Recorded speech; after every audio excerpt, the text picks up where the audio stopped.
get you in here a little bit. There we go.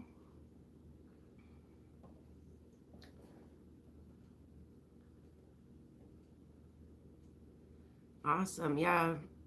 Just excuse me. I played music all night last night, so, and it was loud, and of course, so now my voice is a little hoarse. But it was fun. We had a lot of fun. All right. Give me just a second. I want to light this incense and set myself a nice mood for the show this morning. I am just a little wore out from last night. I'm getting old. I'm getting too old to stay up late and sing and dance.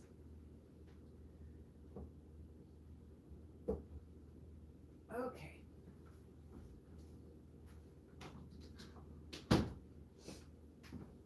All right. So I've been pretty busy with the music and work and stuff like that, so I haven't had a huge lot of time to work on my rocks.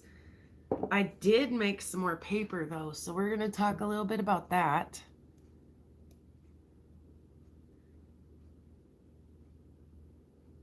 And just some other really interesting things, because why not? I'm going to get these out of the way for a quick minute. I'm going to get this out of the way for a quick minute. And this out of the way for a quick minute. And let's talk about some of this stuff. I got to stand up. As much as I'd love to just sit here and do this, I got to stand up. This is a bar height table. It's much better if I stand up and pay attention to what's happening here. Okay. So these are rocks that I find locally. And because sometimes I am looking for meteorites, I take a magnet stick with me when I go rock hounding. And these rocks all stick to that magnet stick.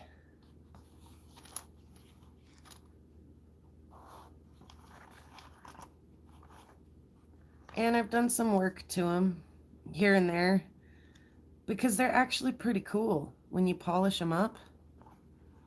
It looks funny sitting back there. And they're actually like a lot of fun if you can get several of them. 2, 3, 4 or more of them. And stick them on a magnet and like roll them around and play with them and stuff. They're kind of like those little like, I don't know, clacker rocks or whatever you can always find at the gift shops. You know, they're fun to play with. You can do fun stuff with them. Mildly entertaining if you're easily amused, right? So, as a newbie meteorite hunter, these aggressively stick to a magnet. Some of these are actually really quite hard to pull off of a magnet. And if you look really close with a jeweler's loupe, you can see little orbiculars, they're called, little round things. And in ordinary chondrite meteorites, a lot of times we're looking for chondrules, which are round things. So these stumped me for a little while as a brand new meteorite collector, meteorite hunter. I was not sure about these for quite a long while. But now I'm fairly sure that I can identify these. And I'm fairly sure there's one in here that's really pretty. Here it is. Also. So they polish really pretty. But I'm fairly sure that these are iron-rich sandstone, orbicular iron-rich sandstone, because the pieces very much are round, small, stuck-together pieces. And I could go into some more like why I know these aren't meteorites. You know, there's no nickel shining back in these. There's little pores. Do you see the little holes in the shine there? All kinds of things make these meteor rings. So just because these rocks stick to a magnet does not make them meteorites. Lots of earth rocks, lots and lots and lots of earth rocks stick to magnets. So I just am tickled with these. These just are, I think, just a riot. These crack me up. They're so much fun. I like polishing them and then playing with them together because they really are pretty. They're pretty not polished too. They sparkle. They shine, but they're prettier polished. And some of these are from like my really early rock hounding days and are probably polished on a piece of sandpaper. But oh well. Here's a piece of jewelry that I kind of just quick roughed out. It's not necessarily the prettiest piece I've ever made, but it's not pretty. So I do kind of like this. And then I think it's fun that, you know, you can stick a magnet to it.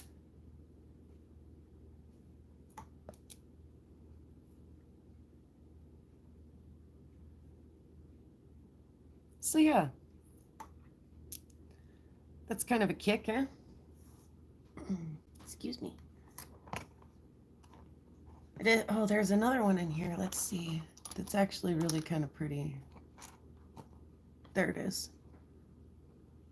And it's like a self-stander. It stands up all by itself. But this one you can see some like circular patterns in, which is fairly common in some like iron concretions.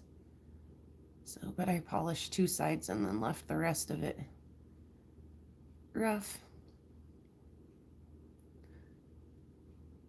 They're probably way prettier in hand than they are on camera, but still, like I say, they're nothing really that special or that fancy. They're just kind of for fun. And then I have made a piece of jewelry out of it, because why not? Not all jewelry has to be super pretty. Some people like a little, you know, plain, rustic looking piece like that. Some people like stuff that's not as fancy, not as flashy.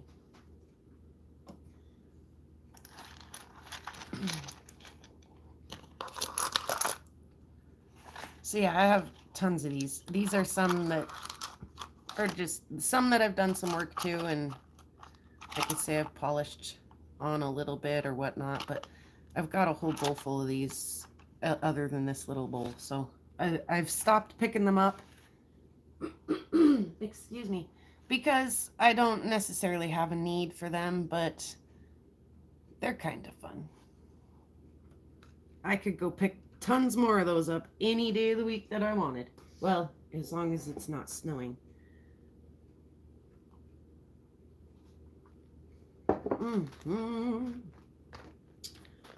All right, I made a bunch of paper. I made a couple of, goodness, I can't get it out of my throat this morning. Excuse me just a second. Oh my gosh, we partied hard last night. It was fun. They were liking all the boot stomping music last night, the really fast stuff. So I experimented a lot with all kinds of different paper making processes and possibilities. The last time we talked, I made a few that wrinkled really badly when they dried. Oh, they're so pretty. And I tried smushing them with something heavy to kind of straighten them out, and it worked a little bit. No big deal. But I've experimented with different kinds of paper, putting some colored paper into the mix and things like that. I've started helping my blender along a little bit. Like I put a bunch of gypsum in the blender right away when I get going, but I also add some, like I shave it with a knife. I add some gypsum shavings in the end just to give it a little extra sparkle, a little extra glitter. And I've tested these out, And if you're writing with like a Sharpie marker or anything like that, it writes right over the top of that and stays there. So that's kind of cool. So that's a pink batch I made, and by adding a pink piece of paper to that, white paper and one pink sheet. Also, here's a green batch that I made. I should be keeping these in a flat spot better so that they don't wrinkle up, because I'm getting them pretty flat actually. Hey, little Klingon, come here. But they're really cool. I like them. I'm so glad that Kurt had this idea on his Maker's Challenge, because they are turning out really cool. And like I say, I know some people who like to do art, paint and things like that, so these would be cool gifts to give to them. So there's pink and green that I made, and I tried yellow twice, but I didn't actually have yellow paper. I had yellow food coloring, and I also tried adding citronella leaves, dried citronella leaves to this. Look, that's terrible. That's cracked real bad. And it just would not turn out no matter how hard I tried. I could not make my paper look yellow, bright yellow, to save my life. There is something about, I don't know, I'm adding just a little bit of newspaper to this one too. Not just white paper, but newspaper as well. And I wonder if like the blue-gray color of the newspaper when it's finished, because here's just a little scrap. Here's a scrap of a piece that's made entirely out of newspaper, and as you can see, it's quite blue-gray. And so I wonder if there's, no matter what I do, if I'm using the newspaper and adding yellow food coloring, I'm always going to get green or blue-green or instead of yellow. I wonder if that's just always going to be, if I need to use white paper to get a yellow out of the food coloring. So this one was a bit of a disappointment to me. And that citronella leaf in there, when I was blending this up and making the paper, that citronella smelled wonderful, but now it didn't really carry through. I'm not still smelling it in there. I can see it in there. I can see the little pieces of citronella leaf and the little stems of the leaves and things, but I just am not smelling it like I hoped I would.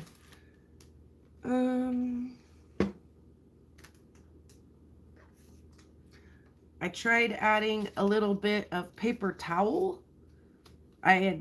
Was using a paper towel to sop some of the water up and clean up some of my messes, and it really wasn't dirty, it was just wet. So I threw it in the blender and tried making paper out of it.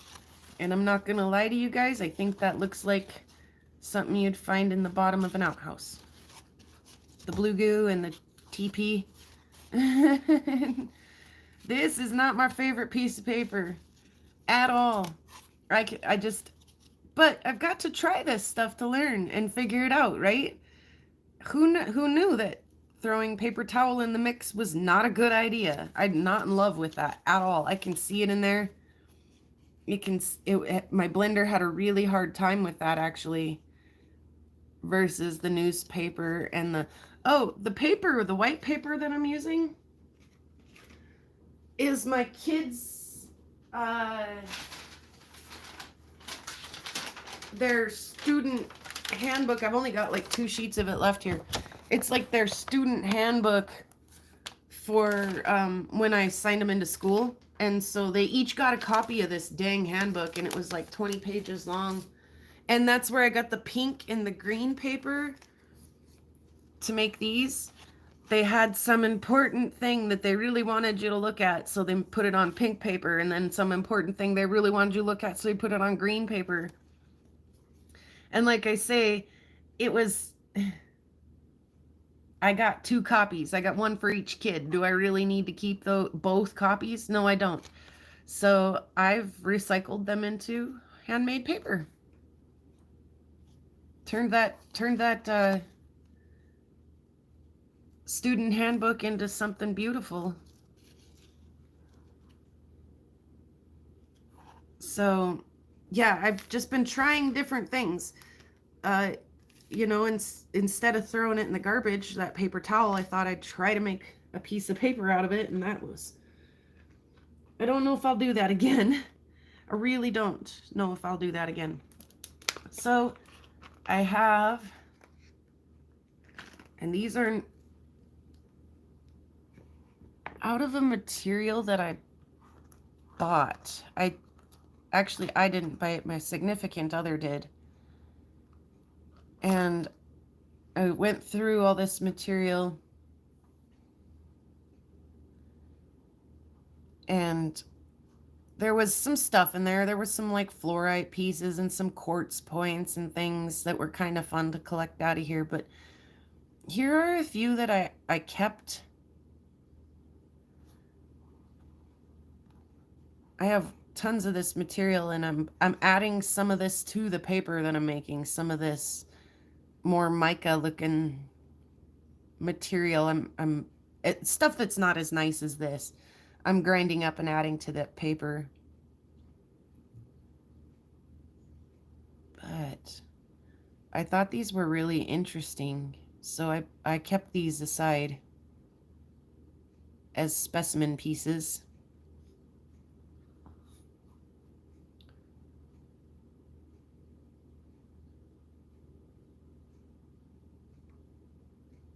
Isn't that beautiful? I really am not entirely sure what it is.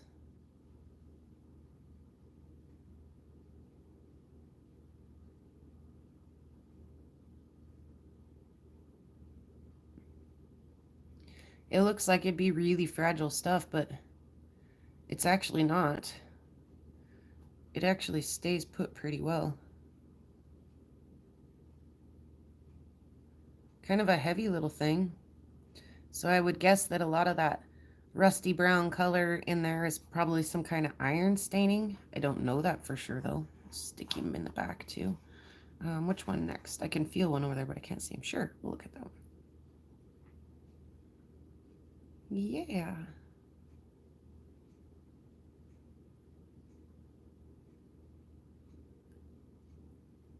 So that stuff there is pretty stinking cool. Focus is not doing so good this morning. Here, we'll give it one less thing to focus on. Take one of my hands out of the equation here. Oh. We'll look at this one next, since I guess we're done looking at that one. Like little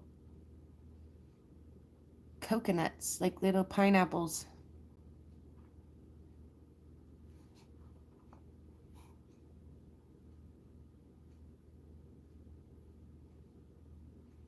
Man, the focus is not nice.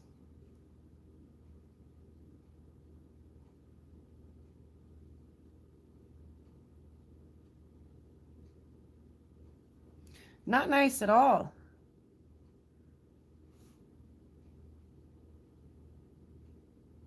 There, that's a little better.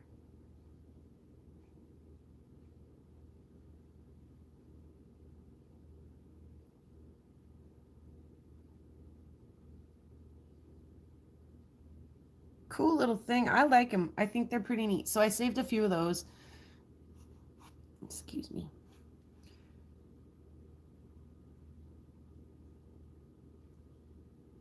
Look at that mess. Now these do kind of fall apart. You can see the little sparkly pieces. But these like pineapple-y looking ones, they're pretty tough. They don't necessarily drop as much mess as some of this. If you just rub it, like little sheets of that'll come off of there. So it's great for adding to that paper. Oh, see, did you hear that? Look, it just popped off there and I could feel it like a little piece of paper. The focus. Of course, I'm trying to peel this off of here. Focus, there it goes. And everything all at once. See how sparkly that makes everything? Oh, the focus. I bet I just said focus 13 times in 30 seconds. That was rough.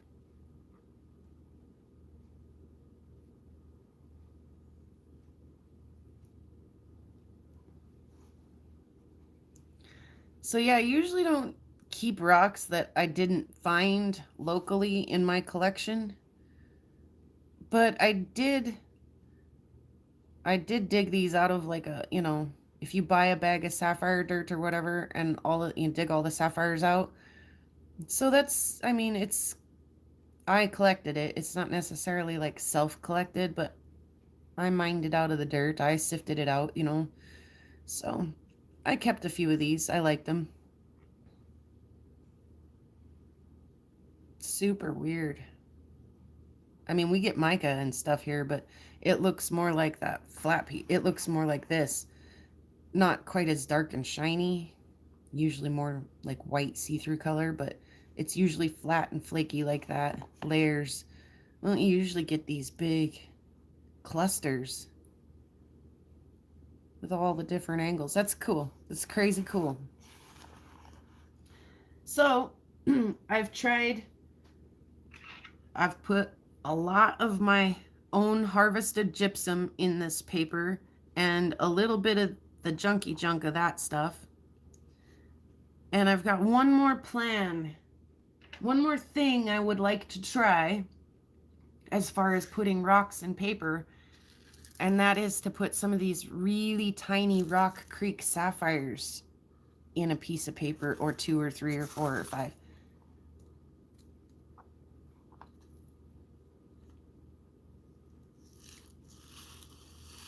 I mean, I don't see why not. I've got so much of this stuff. So if I get a batch, if I start making a batch that looks like super pretty, like pretty pink or pretty green, I might have to try putting some of those in there. See what happens. We'll have sapphire paper, gypsum paper, mica paper. Why not? I got tons of this. Tons. So yeah, Rock Creek sapphire. Might have to try that. We might have to try putting that in the paper. Ooh. I have a mystery rock while we're looking at sparkly things. Here, let me get these out of the way.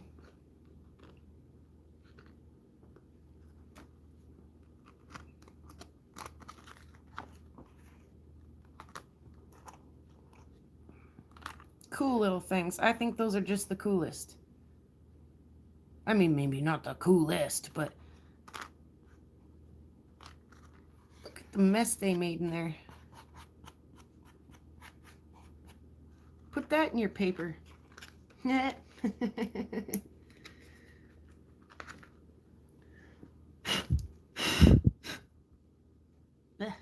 need to clean that. Look how dirty it's getting. It's good. It means I use it. What in the heck? I almost said a curse word. What the heck is that? I mean, I'm fairly certain that this is some calcite. This is just junk, right? But what? Have you guys ever seen black sparklies?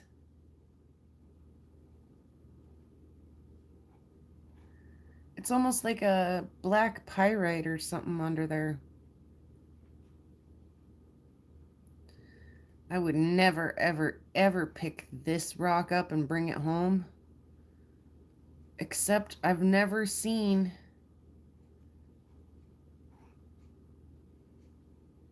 that combination before. Like, I'm fairly sure. Let's see if I can.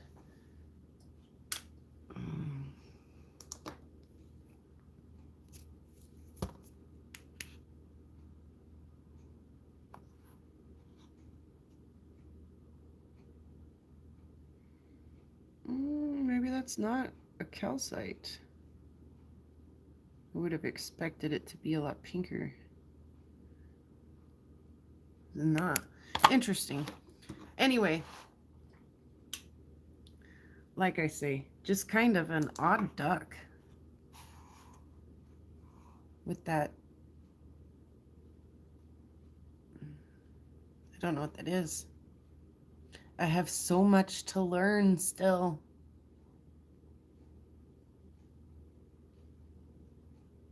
So much to learn.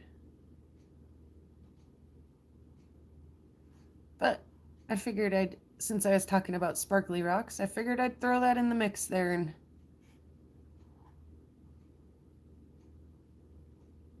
get have a quick look at it. Study it a little bit. Get your eyeball on it. It's got a little piece of it there too. It's the focus though. My light box not set up great today. My camera's not performing well today. I wonder if my thing is a little dirty. I don't know. We looked at rocks that stick to a magnet, or that a magnet sticks to. Let's get a magnet. Let's get one. We looked at the stuff that makes the paper sparkly. We looked at the paper. That was such a cool idea that Kurt had. I gotta just keep giving him credit where credit's due. I mean, I know he wasn't the creator of all things this idea either, but that's where I got the idea from. So, rocks with paper with rocks in it. I love it. Love it, love it, love it. So that's had me busy. Music's had me busy.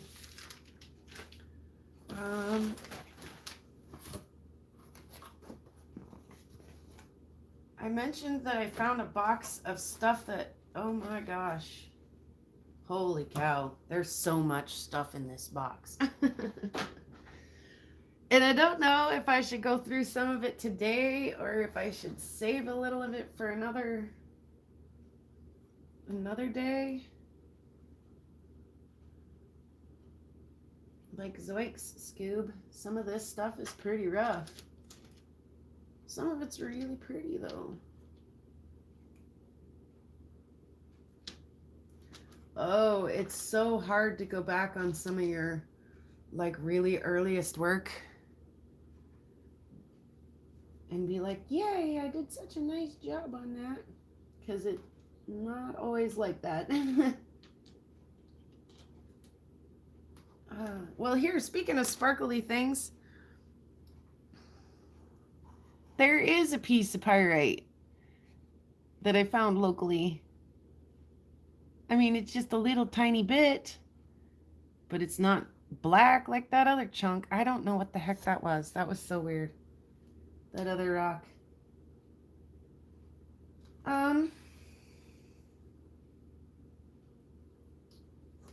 Yeah, this stuff is really not my favorite work. That's pretty. What is that piece of? I don't know. Quartz.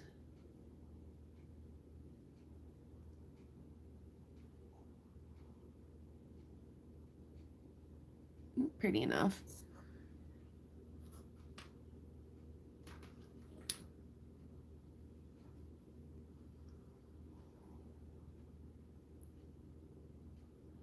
Hey, Mike.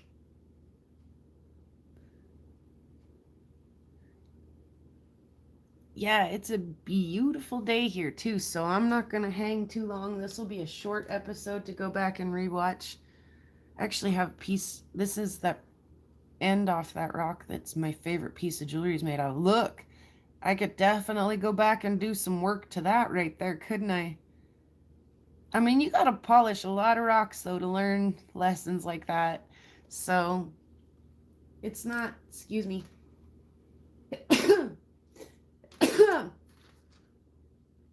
I kind of like that I have some of these that I can go back and look at and be like, wow, I've learned a lot. I've come a long way. I can't even get that to show his shine at all. There it is. Again, could have done a better job. And I know I was struggling trying to, not having good tools. I know that was a struggle for me. Here's a pudding stone. These are awful. These are so hard.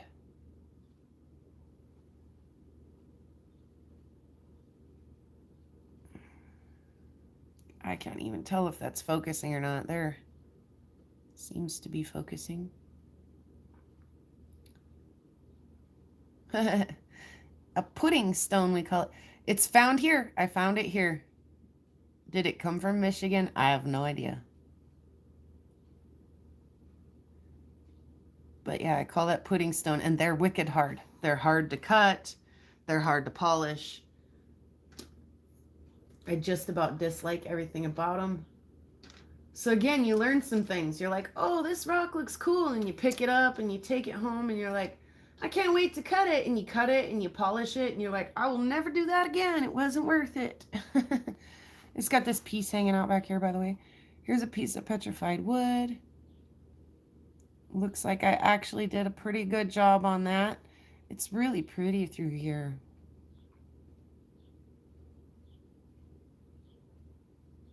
Me too, Mike. I like it too. Here's a really rough piece of jewelry.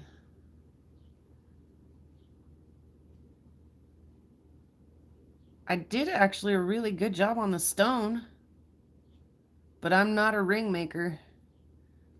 I think I've made 4 or 5. It's fine. The ring is fine, but what a mess down under here. It's soft. It must be like a size 6 or something.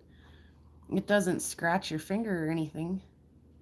My pudgy, nasty old rock hounding fingers. And like I say, I did a fine job on the stone,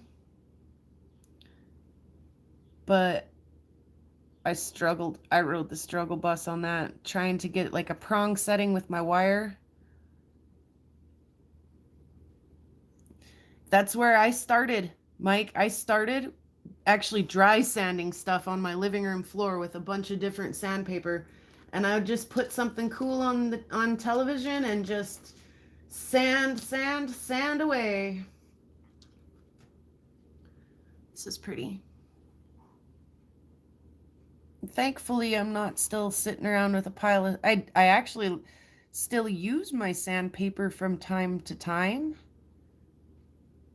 Wet sand, low grade. Yeah, I dry sanded right on the hardwood floor and sandpaper, just, or even like I'd put the sandpaper over my knee and just sit with it over my knee and watch TV and just go to town, sand and sand and sand for hours and hours and hours.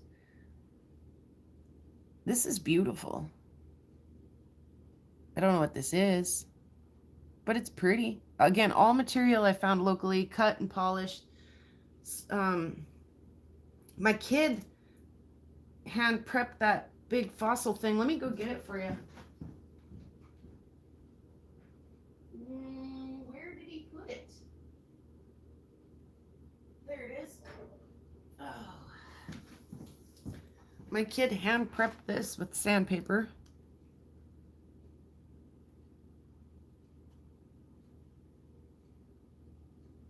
So there's nothing wrong with this. This is beautiful. And to know that he did it with a piece of sandpaper, what a trooper. But you got to start somewhere.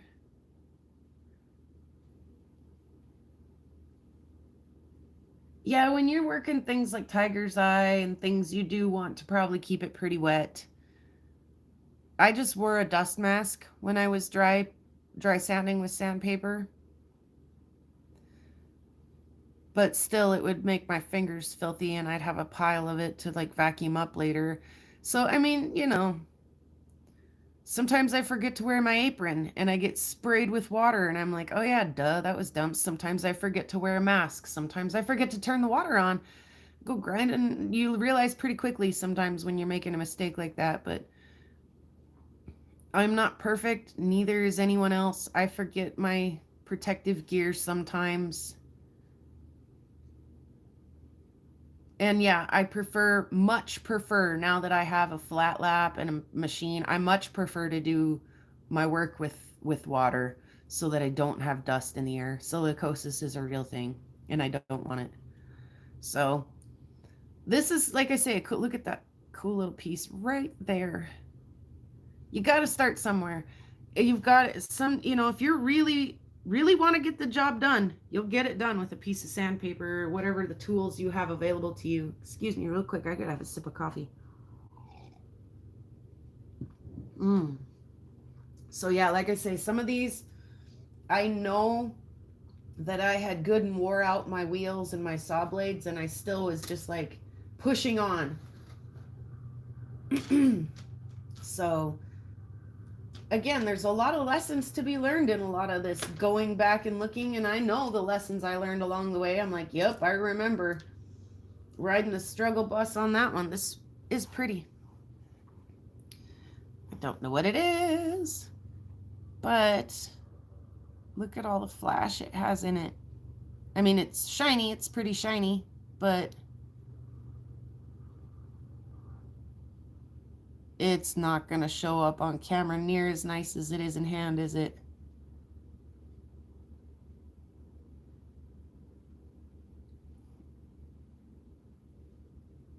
Yeah, Mike, 8 years in the asbestos mine, man, that's pretty rough. There's an asbestos mine here in like Libby, I think, which is not far from here. It's a ways. So I am kind of mindful to try to not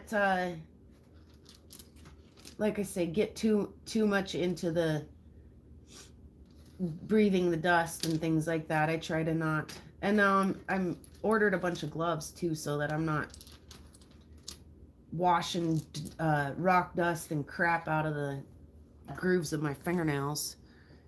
Out of here, my fingers are in such terrible shape. You can tell that this is the hand that's at the rock hounding machine or at the rock polishing machine all the time, because the nails over there are far shorter than they are over here. Far shorter. So I got to do something about that. We got to, yeah, I never have to trim these nails ever. So, but I got to quit doing that to me. I've got no fingerprints.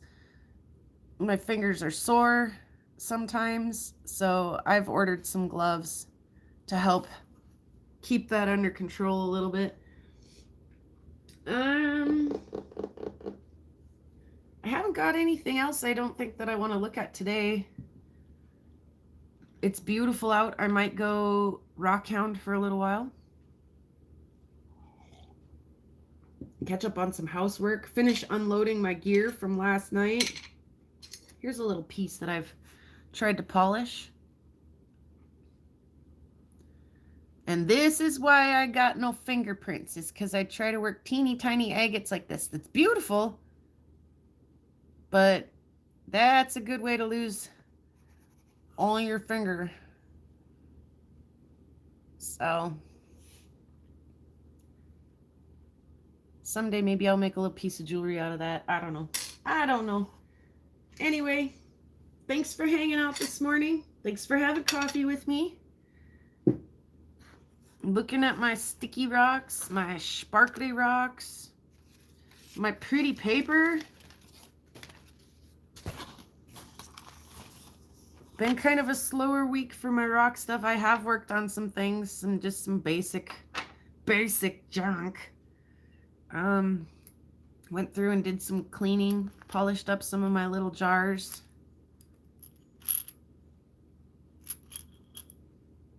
You know, that kind of thing this week. But yeah, lots of work, and then music kind of put a... Oh, I made a full sheet too, by the way. And I think I showed you guys last time, but it still had some drying to do. Wait.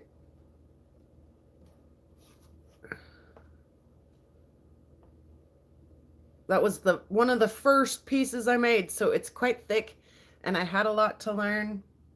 I love learning, obviously. And there's always a way to do this better. Easier way, faster way, better outcome, something. And I'm willing to try and figure some of that out. So anyway, that's what I've been up to this week. Making paper with sparkly things, make a journal. Like I say, all I got to do is go back through and look at an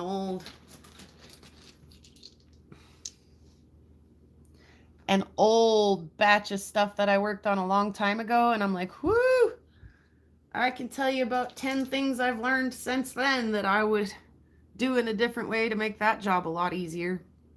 So, yeah, anyway, I'll try to share some of that stuff with you guys as we go along here and work on things. But yeah, I'm surprised I had anything prepared for you guys this morning at all, since I was up late last night jamming out with the band, and I've just been busy. But yeah, life is good, and I love learning and I love people. So this is a great way to bring people into my rock hounding experience by having these lives and hanging out with everyone. And like I say, you guys answer my questions, I answer yours. It's a great way for us all to learn. And it's active learning, not passive learning. I'm a great active learner. I'm an okay passive learner. So I can sit down and read and learn a lot of stuff, but I remember it better when somebody cracked a joke about it or somebody had a clever way of wording it. Things like that just stick better when, I can put a person or a conversation to the information. I can recall it better. So I love doing these lives with you guys. I love hanging out with you guys. It's a beautiful day here for a change, and it's my day off. It's usually nice when I have to work and the weather is crummy when I get a day off. So I'm going to go out and see if I can get my shoes muddy, get my tires muddy. So love you guys. Thanks for hanging out. Thank you, Mike. You're the best. You rock. You rock. Thanks for joining the shoe, Mike. You want to see me? You want to see my beautiful face before we leave? All right. This is how I woke up, by the way. Just exactly how I woke up. I didn't do anything pretty or fancy to get ready for you guys. Just woke up and said, let's do this. I'm going to keep this look rolling, too, as I go out in the nature, because no one cares what I look like out there. So love you guys. We'll do it again soon. See you. Have a great day. Great evening, whatever it is you're doing today. All right, we'll visit with you. Later. Rock on. Pretty rocks out on the prairie. Pretty rocks are everywhere. Pretty rocks for us to look at. Pretty rocks are everywhere.